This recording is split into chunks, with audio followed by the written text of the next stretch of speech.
എല്ലാവർക്കും നമസ്കാരം. ഇന്ന് നമ്മൾ വന്നിരിക്കുന്നത് നാടൻ സ്റ്റൈലിലുള്ളൊരു ബീഫ് റോസ്റ്റിൻ്റെ റെസിപ്പി ആയിട്ടാണ്. വളരെ രുചികരമായിട്ടുള്ളൊരു ബീഫ് റോസ്റ്റാണ്. അപ്പത്തിനും ചോറിനും ഒക്കെ നല്ലൊരു കോമ്പിനേഷനാണ്. അപ്പോൾ നമ്മളിവിടെ എടുത്തിരിക്കുന്നത് 1/2 കിലോ ബീഫാണ്. കുറച്ച് നെയ്യോട് കൂടിയിട്ടുള്ള ബീഫാണ് നമ്മൾ എടുത്തിരിക്കുന്നത്. നന്നായിട്ട് കഴുകി ഒരു പ്രഷർ കുക്കറിലേക്ക് ഇട്ട് കൊടുത്തിട്ടുണ്ട്.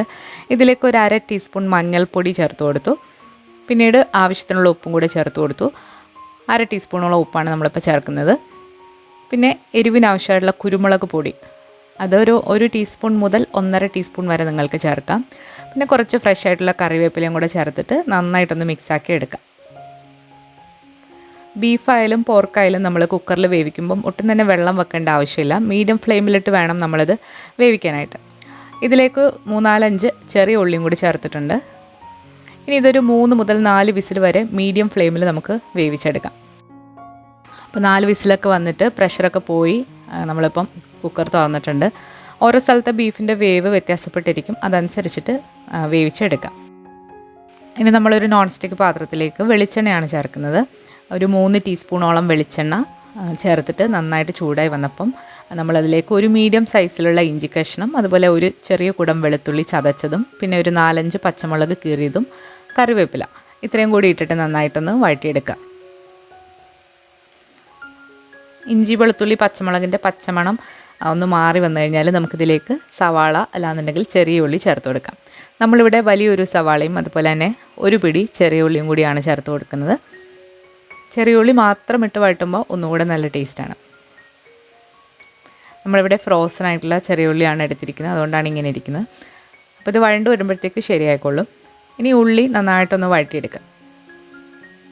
കുറച്ച് ഉപ്പും കൂടെ ചേർത്തിട്ട് നമുക്ക് നന്നായിട്ടൊന്ന് വഴറ്റിയെടുക്കാം. ഉള്ളിയുടെ നിറമൊക്കെ മാറി ഒരു ലൈറ്റ് ഗോൾഡൻ ബ്രൗൺ നിറമായി വന്നിട്ടുണ്ട്. ഇനി നമുക്കിതിലേക്ക് പൊടികളൊക്കെ ചേർത്ത് കൊടുക്കാം. പൊടികളായിട്ട് നമ്മൾ ആദ്യം ചേർക്കുന്ന ഒരു 1/4 ടീസ്പൂൺ മഞ്ഞൾപ്പൊടിയാണ്. ബീഫിൽ നമ്മൾ മഞ്ഞൾപ്പൊടി നേരത്തെ ചേർത്തിട്ടുണ്ട്. ഇനി ഇതിലേക്ക് നമ്മൾ മുളക് പൊടി ചേർക്കുകയാണ്. 3 ടീസ്പൂൺ മുളക് പൊടിയാണ് ചേർക്കുന്നത്, അതായത് 1 ടേബിൾ സ്പൂൺ മുളക് പൊടി. കാശ്മീരി മുളക് പൊടിയാണ് നമ്മളിവിടെ എടുത്തിരിക്കുന്നത്. ഇതിലേക്ക് ഇനി ഒരു 2.5 ടീസ്പൂൺ മല്ലിപ്പൊടിയും കൂടി ചേർത്ത് കൊടുത്തു. 1/2 ടീസ്പൂൺ പെരിഞ്ജീരകത്തിൻ്റെ പൊടിയും കൂടി ചേർത്തിട്ട് നന്നായിട്ട് പച്ചമണം ഒന്ന് മാറ്റിയെടുക്കുക. പെരിഞ്ജീരകം എന്ന് പറയുന്നത് വലിയ ജീരകമാണ്. പൊടികളുടെ പച്ചമണം നന്നായിട്ട് മാറ്റിയെടുത്തിട്ട് വേണം നമ്മളിതിലേക്ക് തക്കാളി ചേർക്കാനായിട്ട്. ഒരു ചെറിയ തക്കാളി പൊടിയായിട്ട് അരിഞ്ഞാണ് ചേർത്തിരിക്കുന്നത്. തക്കാളിയും കൂടി ചേർത്തിട്ട് നന്നായിട്ട് വഴറ്റിയെടുക്കുക. ഒന്ന് അടച്ച് വെച്ച് വയ്ക്കുകയാണെന്നുണ്ടെങ്കിൽ പെട്ടെന്ന് തന്നെ തക്കാളി വാടി കിട്ടും. അപ്പോൾ തക്കാളിയൊക്കെ നന്നായിട്ട് വാടി വന്നിട്ടുണ്ട്. തവി വെച്ചിട്ട് ഒന്നുകൂടി ഒന്ന് മിക്സാക്കി കൊടുത്തതിന് ശേഷം നമുക്കിതിലേക്ക് ബീഫ് ചേർത്ത് കൊടുക്കാം.